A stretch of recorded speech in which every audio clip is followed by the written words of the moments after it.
Mid cap और small cap areas of the market पे आपका क्या व्यू है? काफ़ी ज़्यादा अंडर परफॉर्म किया है, क्या वहाँ केयरफुल स्टॉक पिकिंग का समय आ गया है? 2030 में वैल्यूएशन अट्रैक्टिव इनफ है, या आपको लगता है कि अर्निंग विजिबिलिटी पैची है इसलिए स्मॉल कैप मिड कैप में अभी बहुत ज़्यादा एक्साइटेड होने का समय नहीं है? वो पॉकेट ऑफ द मार्केट आपको कैसा दिख रहा है?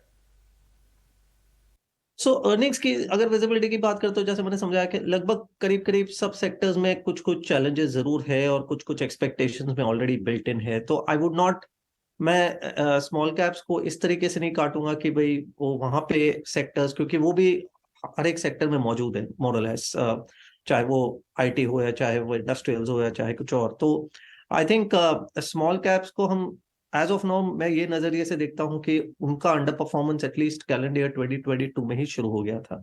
और हमने देखा कि अगर आप पिछले 12 महीने का परफॉर्मेंस देखें तो क्लियरली निफ्टी और mid cap index has done almost the same level, 4 से 5% का हमने रिटर्न देखा था।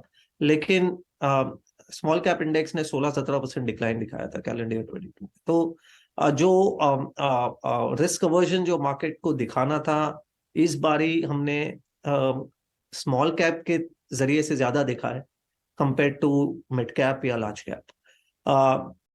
आई थिंक पिछले एक साल में mid cap has emerged as a good substitute for large cap. तो मार्केट ने मतलब बाजार को इस तरह से देखा है कि अगर लार्ज कैप में बहुत ज्यादा अर्निंग्स की ग्रोथ अपॉर्चुनिटी या आउट परफॉर्मेंस की अपॉर्चुनिटी नहीं है, अपग्रेड्स की अपॉर्चुनिटी नहीं है, तो मिड कैप्स को और प्रेफर किया जाए। और कुछ पॉकेट्स ऐसे मिड कैप्स के, कुछ बॉटम अप सेक्टर्स और स्टॉक जरूर इमर्ज हुए हैं जिसने अच्छा प्रदर्शन किया है during the course of 2022 calendar year.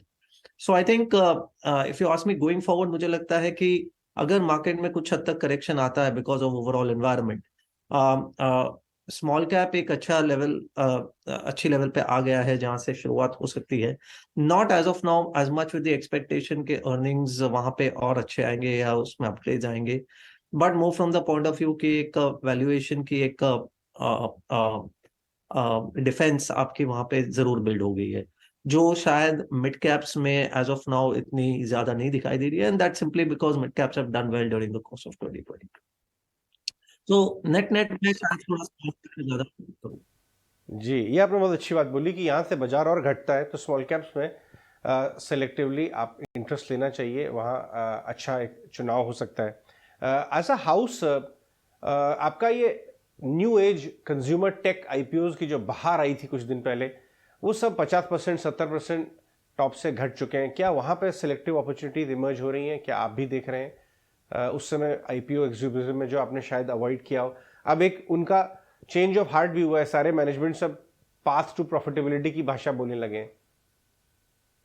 नहीं, तो वो एक लॉजिकल आउटकम है और एक नेचुरल आउटकम था। और आई थिंक हमने भी कुछ ऐसे कंपनीज में पार्टिसिपेट किया है, और जहाँ पे हम अभी भी हमारी शायद होल्डिंग वहाँ पे हमने रखी है और बनाए रखी है।